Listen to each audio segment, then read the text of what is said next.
अस्सलाम वालेकुम। आज हम बात करेंगे कि एक मुखिया की क्या जिम्मेदारी होती है उसके पंचायत के प्रति। उसकी जो पहली जिम्मेदारी होती है पंचायत का नेतृत्व करना, बैठकों की अध्यक्षता करना, पंचायत में प्रशासनिक कामों पर नजर रखना, ये एक मुखिया का काम होता है। और हम लोग जो नॉर्मली भाषा है उसमें बात करेंगे कि हर किसी को समझ में आए, देसी अंदाज में जो सबको समझ में आए।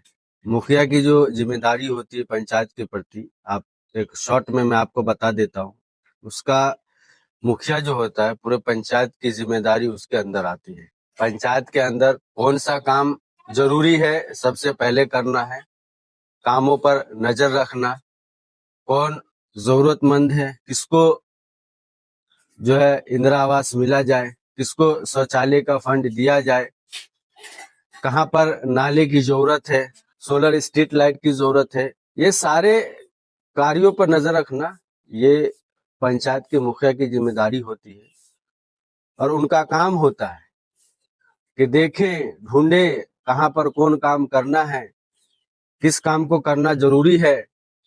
ऐसा ना समझे कि कोई हमें आके कहेगा तभी हम इस काम को करेंगे, ऐसा नहीं होता। जो भी मुखिया होता है अपने पंचायत के अंदर उसका दौरा होता है, पंचायत के हर गांव में वो जाता है, वो व्यक्ति देखता है और गांव की समस्याओं को सारा उसके नजरों के सामने होता है। फिर कोई क्यों उनको जाके ये बात बोले कि फला जगह ये समस्या है। हम लोग किसी भी प्रतिनिधि को जिताते हैं, एक वोट की ताकत से जिताते हैं, तो हमारा काम था उनको अपना नेतृत्व उनके हाथों में दे देना। हमने उनको दे दिया।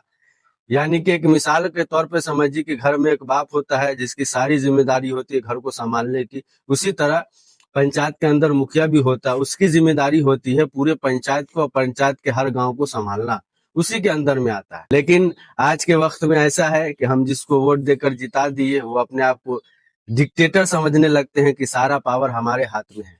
वो लोग ये ना भूले, अपने जहन में इस बात को डाल ले कि ये लोकतांत्रिक देश है, यहाँ जनता मालिक है।